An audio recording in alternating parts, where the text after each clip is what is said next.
आज आप लोग जिस चीज़ के इंतजार में यहाँ पर बैठे हैं, मैं उस चीज़ की घोषणा करूँ उससे पहले मैं ज़रूर कुछ बातें आप सबके बीच में, जो हमारे कार्यकर्ता साथी भारी संख्या में यहाँ पर आए हैं, मैं ऐसे मंडल का जोन इंचार्ज होने के नाते आप सबके बीच में अपने विचार थोड़े से ज़रूर रखने का काम करें। मेरे साथियों, हमेशा याद रखना कि इतिहास हमेशा संघर्ष करने वालों का लिखा जाता है।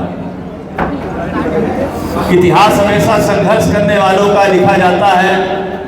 इतिहास संघर्ष न करने वालों का कभी इतिहास नहीं लिखा जाता।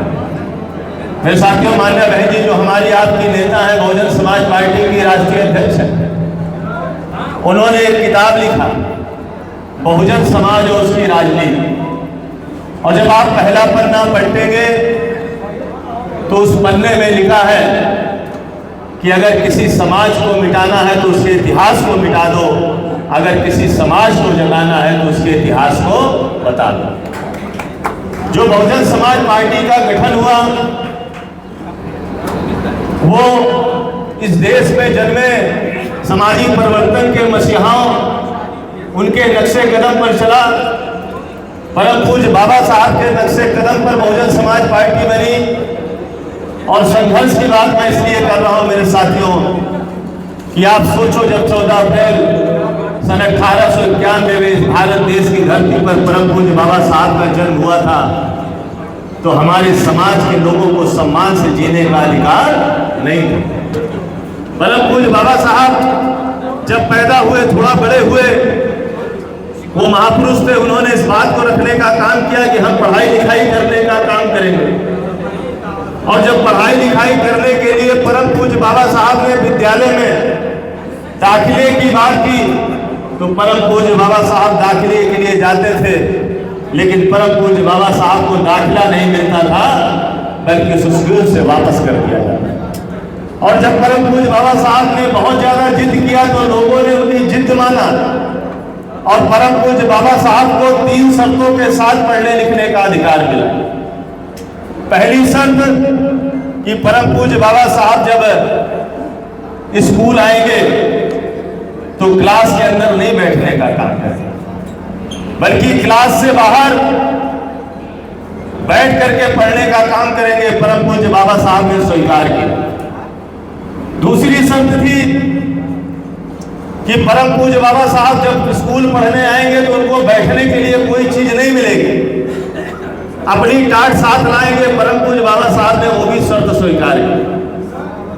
और तीसरी सबसे बड़ी शर्त थी कि परम पूज्य बाबा साहब स्कूल में, विद्यालय में एक ऐसी चीज थी जिसको देख सकते थे लेकिन छू नहीं सकते, वो था पानी का घड़ा। और जब परम पूज्य बाबा साहब को प्यास लगती, वो किसी से निवेदन करते तो ऊपर से कोई पानी डाल देता, तो परम पूज्य बाबा साहब की प्यास मिट जाती थी। और अगर कोई पानी नहीं डालता था तो परम पूज्य बाबा साहब प्यास से लौट आते। और परम पूज्य बाबा साहब ने संघर्ष किया, सारी मुसीबतों को सहते हुए जब बड़े हुए तो कुर्मी समाज के राजा छत्रपति साहू जी महाराज जी के सहयोग से विदेश पढ़ने गए। और विदेश में इतनी सारी डिग्रियां हासिल की कि अगर आप उनकी डिग्री लिखने बैठ जाए, बताने बैठ जाए, तो कम से कम 2 से 3 घंटा लगने का काम करेगा। और जब बाबा साहब विश्व के बड़े बड़े विद्वानों में से सबसे बड़े विद्वान बनकर के आए, और जब परम पूज्य बाबा साहब ने देखा लौटने के बाद भी कि आज भी हमारे लोगों की स्थिति वही है, परिस्थिति वही है, तो परम पूज्य बाबा साहब ने प्रण किया कि मैं जीवन भर अपनी मृत्यु तक बहुजन समाज के साथ साथ सर्व समाज के कमजोर लोगों की लड़ाई लड़ने का काम करूंगा। और परम पूज्य बाबा साहब ने संघर्ष किया, और ऐसा संघर्ष किया मेरे साथियों, मैं इस बात को जब मैं विधान परिषद में दल का नेता था तो वहां भी बड़े गर्व से कहता था, और हर मन से इस बात को कहता हूं कि जिन हमारे बाबा साहब, हमारे महापुरुष को इस देश की सामाजिक व्यवस्था से मान सम्मान से जीने, पढ़ने लिखने का अधिकार नहीं दिया, एक वक्त ऐसा आया, बाबा साहब ने ऐसा संघर्ष किया अपनी काबिलियत की बदौलत कि अगर आज भारत देश चलता है तो हमारे उन्हीं बाबा साहब के लिखे ये हमारे संघर्ष महापुरुषों ने किया। धन्य है मसीहा मानवर काशीराम साहब। मानवर काशीराम साहब ने बाबा साहब की केवल एक किताब लिखी, पढ़ी, और जब एक किताब पढ़ी तो पढ़ने के बाद मानवर काशीराम साहब ने सब कुछ छोड़ दिया। सरकारी नौकरी छोड़ दी, क्लास 1 के ऑफिसर थे, और निकल पड़े। पैदल चले, साइकिल से चले, रिक्शा से चले, घोड़े से चले, तांगे से चले, और चल करके मानवर काशीराम साहब और मान्य बहन जी ने जब 14 अप्रैल 1984 को बहुजन समाज पार्टी बनाई तो लोगों ने कहा कि मानवर साहब और मान्य बहन जी ने पार्टी तो बना ली, लेकिन इनके कभी सांसद नहीं जीते। मानवर काशीराम साहब और मान्य बहन जी ने सांसद बना के दिखाया। लोगों ने कहा इनके सांसद तो जीत गए, लेकिन इनके विधायक नहीं जीतेंगे। विधायक भी जिता करके दिखा गया। लोगों ने कहा इनके विधायक और सांसद तो बन गए, लेकिन इनकी सरकार नहीं बनेगी। धन्य है मानवर काशीराम साहब कि अपने जीते जी मान्य बहन जी के रूप में इस भारत देश के सबसे विशाल राज्य उत्तर प्रदेश में 3 बार मान्य बहन जी को मुख्यमंत्री बना करके इतिहास लिखने का। और 9 अक्टूबर को मानवर काशीराम साहब हमारे आप से बीच से चले गए। मान्य बहन जी अकेली पड़ गई, लेकिन मान्य बहन जी ने हिम्मत नहीं हारा, और मान्य बहन जी ने सब समाज के अच्छे लोगों को जोड़ा। बाबा साहब मानवर साहब के बताए रास्ते पर आगे बढ़ करके सब समाज के अच्छे लोगों को जोड़ करके आगे बढ़ने का काम किया। और मेरे साथियों, आप सबकी बदौलत, मान्य बहन जी के संघर्ष की बदौलत 2007 में उत्तर प्रदेश में कई दशकों के बाद मान्य बहन जी ने पूर्ण बहुमत की सरकार बना करके इतिहास लिखने का काम। मेरे साथियों, उतार चढ़ाव आता जाता रहता है। टाइम ज्यादा हो गया, मैं थोड़े में बात करूंगा। लोगों ने इस बीच कहना शुरू किया, केवल एक उदाहरण दूंगा कि बहुजन समाज पार्टी कमजोर हो गई। मान्य बहन जी ने सितंबर के अंदर हम सबको बुला करके एक बैठक किया, और मान्य बहन जी ने कहा कि हम सबके मसीहा मानवर काशीराम साहब की 9 अक्टूबर को पुण्यतिथि है। जाओ क्षेत्र में और हमारे वोटर, सपोर्टर, कार्यकर्ता सबको इस बात को कहने का काम करो कि 9 अक्टूबर को आप लोगों को अपने साधन से, अपनी व्यवस्था से, अपने खर्चे से लखनऊ निर्मित मानवर काशीराम साहब के जो प्रेरणा स्थल है वहां पहुंचने का काम करना है। और मेरे साथियों, आप सबने 8 अक्टूबर से रात में जब आपने पहुंचना शुरू किया और 9 अक्टूबर को जब लखनऊ में पैर रखने की जगह नहीं मिली, तो इस देश का मीडिया, इस विश्व का media, electronic media, print media हर इस बात को कहने पर मजबूर हो गया कि क्यों पड़े हो चक्कर में और कोई नहीं है। और मान्य बहन जी ने एक बात वहां कहने का काम किया। जब आप लोग मान्य बहन जी के संबोधन को सुन रहे थे तो मान्य बहन जी ने एक बात कहने का काम किया कि ये मेरे कार्यकर्ता, ये मेरे वोटर, ये मेरे सपोर्टर, ये बहुजन समाज और सर समाज के लोग जो आज यहाँ भारी संख्या में आए हैं, आप जाओ, आज जो मैंने बात बताने का काम किया है इन सारी बातों को ले करके क्षेत्र में गांव-गांव बूथ में जा करके पहुंचने का काम करो। और अगर आपने इस काम को करने का काम किया तो 2027 में इस प्रदेश में मैं सरकार बना करके दिखाने का काम करूंगा। मेरे साथियों, आज इसी संदर्भ में मान्य बहन जी का बहुत ही महत्वपूर्ण आदेश निर्देश हम लोग लेकर के आए। हमारी चुनावी तैयारी शुरू हो गई।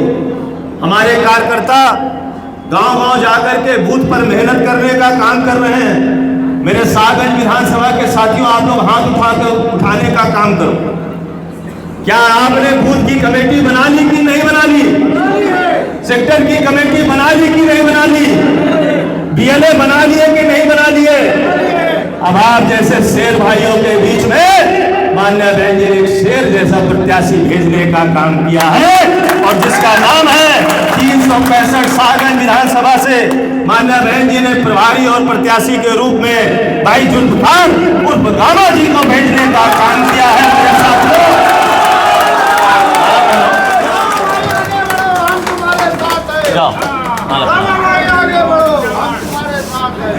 पहले मैं माला दूं, हटो, आइए, बहुत बहुत बधाई आपको।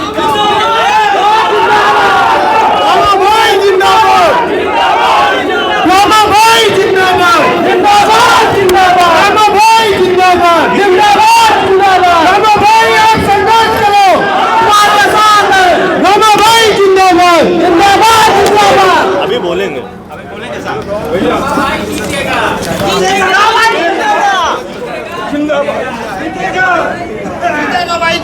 बहुत बहुत बधाई गामा भाई आपको।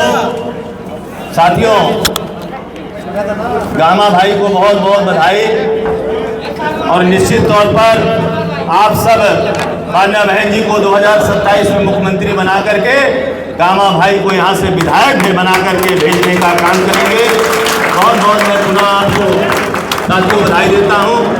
हमारे कुछ साथी गामा भाई, जय गामा भाई, जय गामा भाई,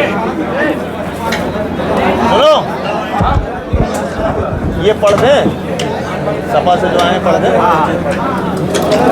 आज गामा भाई की अगुवाई में समाजवादी पार्टी छोड़ करके बहुत ही जिम्मेदार साथी आज बहुजन समाज पार्टी में शामिल हो रहे हैं, जिसमें भाई अहमद खान जी, तौसीफ खान जी, जुनैद अख्तर जी, नयाब अख्तर जी, वहाब खान जी, सऊद खान जी, अजहर खान जी, इसाउद खान जी, मसूद खान जी, सैफ खान जी, याकूब खान जी, मास खान जी, अशरफ खान जी, आतिक खान जी, अमजद खान जी, उमैर खान जी, शोएब खान जी, अनवर मेहर बिलिया जी, आप सब साथियों का बहुजन समाज पार्टी में बहुत बहुत हार्दिक स्वागत अभिनंदन करता हूँ। और इस 4 लाइन के साथ अपनी बात को समाप्त करता हूँ कि ये मेरे साथियों पराजय एक सबक है, पराजय एक सबक है। स्वीकार करो, स्वीकार करो, कहाँ क्या कमी रही, सोचो और विचार करो। बिना कुछ किए ही कभी जय जयकार नहीं होती और संघर्ष करने वाले की कभी हार नहीं होती। बहुत बहुत धन्यवाद साथियों। जय भीम, जय भारत, खुदा हाफिज, बहुत बहुत धन्यवाद।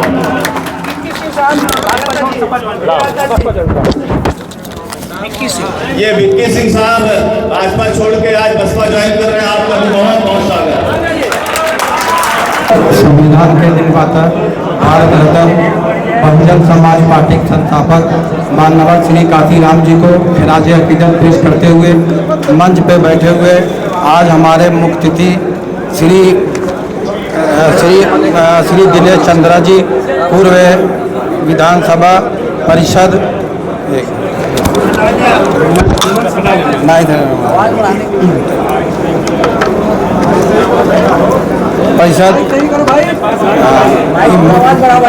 एवं जोन इंचार्ज प्रयागराज, अयोध्या, आजमगढ़, वाराणसी मंडल, माननीय श्री रामचंद्र गौतम जी, पूर्व सदर राज्य पिछड़ा वर्ग आयोग उत्तर प्रदेश, मुख्य मंडल प्रभारी वाराणसी मंडल, माननीय श्री विनोद बागड़ी जी, माननीय विनोद कुमार जी, मुख्य मंडल प्रभारी वाराणसी मंडल, शोभनाथ चौधरी जी, मंडल प्रभारी लखनऊ, अजय कुमार भारती, मंडल प्रभारी वाराणसी मंडल, अमरजीत गौतम जी, जोन प्रभारी वाराणसी, सिरजू प्रसाद भैया, जोन प्रभारी वाराणसी मंडल, डॉक्टर संग्राम भारती, जिला अध्यक्ष, विधानसभा सेक्टर अध्यक्ष, बूथ अध्यक्ष, सभी पदाधिकारियों को दिल से आभार व्यक्त करता हूँ।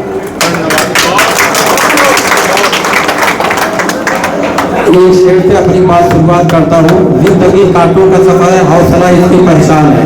रास्ते पे तो सभी चलते हैं, रास्ते पे जो बना है वही इंसान है।